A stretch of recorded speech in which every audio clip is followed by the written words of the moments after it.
Aqui comigo João Pedro Cuti Dias para comentar o resultado parcial da balança comercial em janeiro. Esse dado foi divulgado ontem, segunda-feira, referente à quarta semana do mês, faltando apenas 3 dias, segunda ontem, hoje e amanhã, para fechar a balança comercial. João Pedro, tudo bem?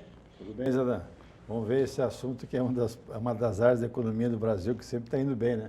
Fechamos com 98 bilhões de dólares no ano passado, em superávit comercial, né? E esse ano começou bem também, está com um bom volume.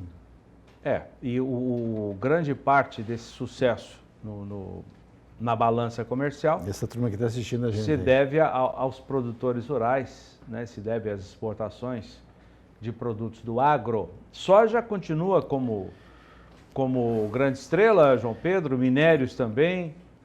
A soja é pole position em todas as exportações do Brasil, ela é a primeira colocada. O complexo soja, grão, farelo e óleo. O farelo aumentou bem esse ano em função de que a Argentina não tinha muito produto, nós ocupamos o espaço dos argentinos no mercado internacional. O grão é surpresa, o número que está mais de 2, acho que a tela vai mostrar aí, né? Mais de 2 milhões e 700 mil toneladas, não é comum essa época, não. O ano passado, essa média de 133 mil que foi esse ano dia, nesses dias úteis aqui de janeiro, o ano passado era 37, ou seja, 4 vezes bem menos. Bem menos. Bem menos, 4 vezes menos. Não é normal. Por quê? Porque 2022... Porque é uma época que já foi o que tinha que ser vendido foi vendido e ainda agora que começou a colheita, né? A produção foi maior também. Né? Foi, 155 milhões. Esse ano fala assim de 135 a 140 milhões, bem menos. E as exportações foi muito boa, foram mais de 101 milhões no ano passado. Né? Essa quebra de safra já admitida por todo mundo... vai trazer problemas para o produtor, né, João Pedro? Vai porque ele perdeu e o preço caiu. Então, a tempestade perfeita, né? Você perdeu na produtividade e perde no preço. O ano passado, nessa época, quem tinha grão para entregar podia vender por 150, 155, né? Então, esse ano, a semana passada, em Paranaguá, 118 sacos de soja. 118. No navio? Não, no porto. No porto 118. No porto 118. Essa soja que foi exportada, que aparece agora na estatística, o preço médio dela é muito bom, é um preço de 160.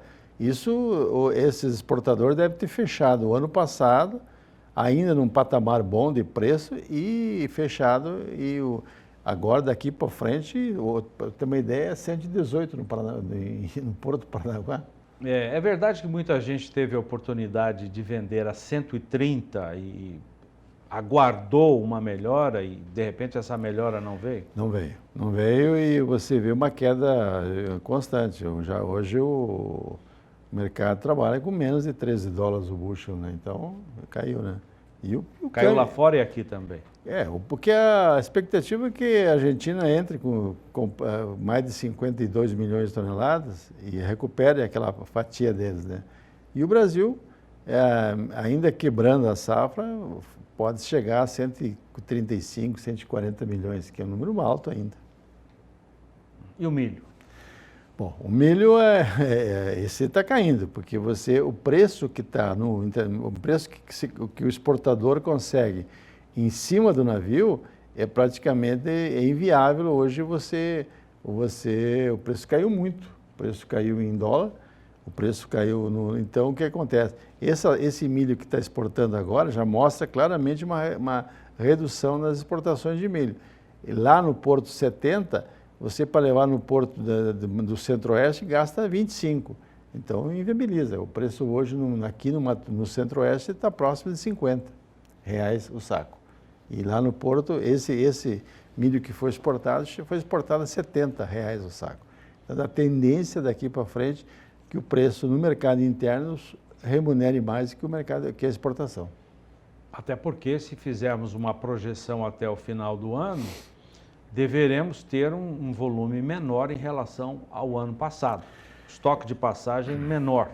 Esse estoque já é menor porque foi muito boa a exportação no ano passado, né? Foi uma exportação acima de 50 milhões de toneladas. e você tem um consumo alto no Brasil, então você tira praticamente o estoque de passagem, fica baixo. E você, o ano passado, 101 milhões de toneladas de milho foi produzido na segunda safra. Na segunda safra. O que acontece? Nós estamos agora, acabando janeiro, tem muito pouco milho plantado no Brasil, referente à segunda safra. Então, a janela ideal já encurtou muito.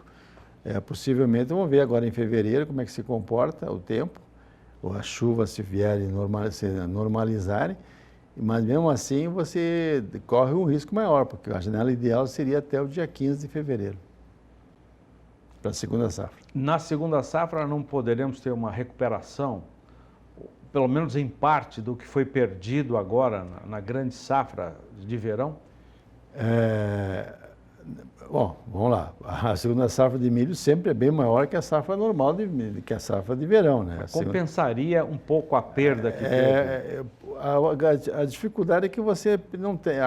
O normal, o ano passado, que foi um ano excepcional, que a gente produziu mais de 100 milhões na segunda safra, o ano correu bem. Você colheu a soja, começou a colher soja na primeira quinzena de janeiro, choveu bem durante todo o ciclo vegetativo do milho e deu uma safra recorde. Esse ano, nós estamos com uma safra de soja atrasada, o produtor está descapitalizado, ele vai investir o mínimo possível no milho, praticamente, vai fazer o básico, fazer uma operação bastante reduzindo bem os custos dele. Por quê? Porque ele vai entrar num período que esse milho vai entrar em processo de reprodução, num período que normalmente as chuvas escasseiam, especialmente no Mato Grosso. Então, essa é a dúvida que eles têm, né? De investir no milho, aplicar ureia e tal, e depois a chuva escassear lá por volta de fim de março, abril. E aí é complicado, porque esse ano o tempo, além da chuva ser menor, está sendo uma chuva muito mal distribuída. Às vezes chove torrencialmente no momento e depois passa 10, 12 dias sem chover. Então, isso que é o perigo. João, vamos ver os números parciais da balança comercial de janeiro. A Secretaria de Comércio Exterior divulgou ontem. Começamos com a carne bovina. Até a quarta semana deste mês, com 19 dias úteis, nós tivemos uma média diária de 8.840 toneladas. 8.840 toneladas. Nesses 19 dias, no acumulado, foram mais de 168 mil toneladas. E na comparação com a média de janeiro do ano passado, teve uma alta importante, João Pedro, 21%. Não, a exportação de carne, em termos de volume, não dá para reclamar, não. Mesmo que o chinês pisando um pouquinho no freio, brigando por preço, tentando reduzir o preço da tonelada exportada, é um número muito bom. 8.850, isso nós estamos falando, tem mais 3 dias úteis, 3 dias. 3 dias, segunda, terça e amanhã. Nós vamos falar numa exportação de perto de 200 mil toneladas, que é um número, para janeiro, muito bom. Dezembro já foi o melhor dezembro da história, né? Com esse volume, né? Não, e o ano foi muito bom. Somar carne in natura, carne processada, etc., miúdo, nós chegamos a mais de 2,5 milhões de toneladas. É muito bom. Muito bom. A exportação. O preço continua caindo, João Pedro. Vamos ver como é que foi o preço. Ele estava nesse patamar de 4.500 já há um bom tempo, né? Em relação ao ano passado, com certeza. Estava melhor. 4.508 dólares hoje a tonelada, agora. E em janeiro do ano passado, 4.842 dólares. 7%, quase 7%. E você tem, e também tem uma redução na questão cambial, né? No ano passado, nessa época, o dólar estava 5,20, hoje está abaixo de 5, né? Então você também tem um percentual que dá para agregar, que é a questão da conversão cambial. Muito bem. A indústria exportadora tem motivo para reclamar em função dessa queda no preço? Eu não sei, eu acho que sempre reclamam, né? Reclamam para tentar reduzir o preço. A grande questão é que você pega o preço, vamos pegar o principal estado produtor do Brasil, que é Mato Grosso. Nós estávamos olhando aqui os preços de Mato Grosso hoje, 207, 206 a arroba, né? À vista. À vista. Mas é um preço que está apertado, porque Nesse momento, a grande parte do Brasil, que tem o Centro-Oeste e tal, você ainda não tem boi de capim, porque a chuva foi muito pouca e o pasto está muito ruim, muito rapado, demora para gerar. Então, nesse momento, quem tem animal pronto é que botou alguma coisa no coxo. E no coxo, essa arroba aí troca 6 por meia dúzia. O que anima o confinador, né, que não tem esse pasto, é a redução no preço de alguns dos insumos, milho, por exemplo, né? Mas o milho está subindo agora de novo, né? O farelo de soja caiu, você tem uma oferta boa de DDG, que é um farelo que está sendo muito usado como fonte proteica para confinamento, e tem a questão do animal de reposição, né? O boi de 14 caiu, né? O boi ainda está em um patamar bem menor que estava no passado, mas porém, esse gado que está sendo confinado, a custo da arroba dele com certeza é maior que R$200 para a arroba. O gasto da arroba colocada em cima do animal. Muito bem. E ontem, só para repetir o que já falamos aqui, a margem dos frigoríficos que operam em Mato Grosso, segundo o IMEA, que é o Instituto Mato Grossense de Economia Agropecuária, foi a melhor, considerando-se um mês de janeiro, João Pedro. Quer dizer, que a margem, que é a relação entre a diferença entre o que o frigorífico paga pelo boi gordo e o que ele recebe vendendo carne no atacado, essa margem está no melhor patamar para um mês de janeiro, segundo o relatório do IMEA. E os subprodutos também, né, Zé? O couro foi boa, a exportação de couro continua boa, e os miúdos, que hoje o mercado mundial está comprando bem, né? Especialmente em Hong Kong e outros locais aí que está comprando bem. Então eles estão, não dá para reclamar não. Quem tem que estar reclamando é o invernista, esse está sofrendo um pouco no couro. E o criador mais ainda, porque o preço do bezerro é reflexo, mostra isso aí, né? Então você tem o criador que ele hoje vende o bezerro quase que R$700, R$800 menos do que ele vendia no ano passado, há um ano atrás, o preço do bezerro. E vamos ver como é que se comporta a questão de oferta de fêmea a partir de março, né? Porque no fim do primeiro trimestre, início do segundo trimestre, você tem normalmente aumenta a oferta de fêmea. Uma que esperamos que o pasto se recupere nesse período, vai ter animais prontos no pasto.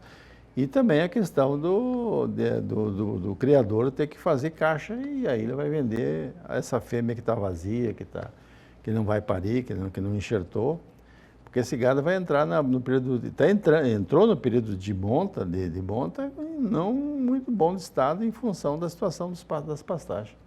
Regra geral. Mas locais do Brasil que é exceção, mas Mato Grosso do Sul, Goiás, sentiu muito a seca. Muito bem. Ainda na balança comercial, as exportações de suíno e frango. Vamos dar uma olhada nos números parciais. Temos ainda 3 dias úteis nesta semana para fechar a balança de janeiro. Mas carne suína, por exemplo, teve uma média exportada até a quarta semana, com 19 dias úteis, de 3.710 toneladas. 3.710 toneladas. No acumulado, 70 mil. Se essa média for mantida, as exportações deverão ultrapassar 80 mil toneladas em janeiro. Na comparação com a média do ano passado, 2% de alta, 2,2% de alta. O maior importador do Brasil de carne suína também é a China, né? E a China está com uma oferta muito grande de carne suína, 57 milhões de toneladas, né? Eles já recuperaram todo a produção deles que tinha antes da peste suína africana, lá antes de 2019, e já estão superando isso, e inclusive há uma expectativa na China de aumento do descarte de matriz em função de que a margem dos criadores lá apertou muito. Então, agora, a vantagem do Brasil é sempre a questão sanitária. Nós temos o Brasil não teve nenhum caso de peste suína africana e está brigando para abrir mercados importantes para a carne suína, que é o Japão e a Coreia do Sul. A Coreia do Sul está com missões aqui no Brasil, estão verificando, esperando que eles abram para todas as carnes, mas especialmente suíno e bovino. Frango. O que o Brasil exportou de frango até a quarta semana de janeiro? 17.490 toneladas por dia. Essa é a média diária. No acumulado dos 19 dias úteis, mais de 332 mil toneladas. E uma queda, João. Não é comum ver queda na exportação de frango, quase 1% em relação à média do ano passado. O problema é que o ano passado foi muito boa a exportação de frango, mais de 5 milhões de toneladas. Né? Então, para manter esse ritmo aí, o mercado mundial, isso aí deve representar mais de quase 35% das exportações do Brasil que estava exportando. Nós temos quase o dobro do segundo colocado, que são os americanos. Soja e milho, vamos ver. João já fez um breve comentário. Complementa agora, João Pedro, com por exemplo, soja, que é ainda o carro-chefe, né? 137.300 toneladas.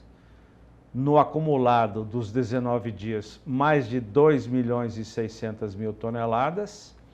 E esse número aí a gente coloca porque a planilha do Ministério da Indústria e Comércio Exterior traz para a gente, mais 259% de aumento em relação à média de janeiro do ano passado.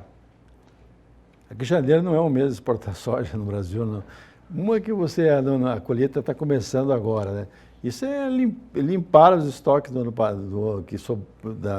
da safra 2022, 2023, 2024, acabou.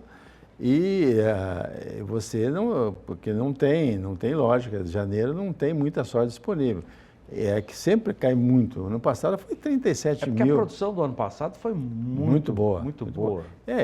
Isso aqui é o saldo, isso aqui é a limpeza dos armazéns, então juntando a soja aí. Agora daqui para frente, dessa segunda quinzena de janeiro para frente, agora de iniciar fevereiro aí que vai aumentar a colheita.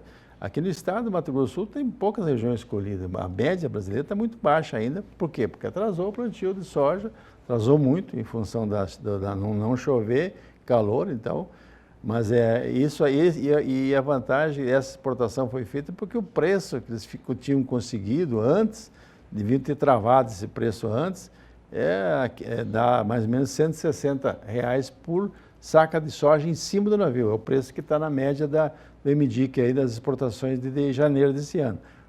Semana passada, em Paranaguá, estava 118 a saca de soja. Milho. O que o Brasil exportou de milho até a quarta semana de janeiro? 19 dias úteis, 241.730 toneladas. Espantoso volume de milho abrindo 2024. Já foi no ano passado e está mantendo, apesar dessa queda, João Pedro. 13% de queda. O Brasil exportou 4 milhões e quase 600 mil toneladas, com essa queda na média de 13%. Essa queda vai ser maior, no mês que vem vai ser bem maior, porque o preço que está ainda no preço que foi exportado é R$70 lá em cima do navio. Aí você tem a despesa portuária, tem a despesa do frete.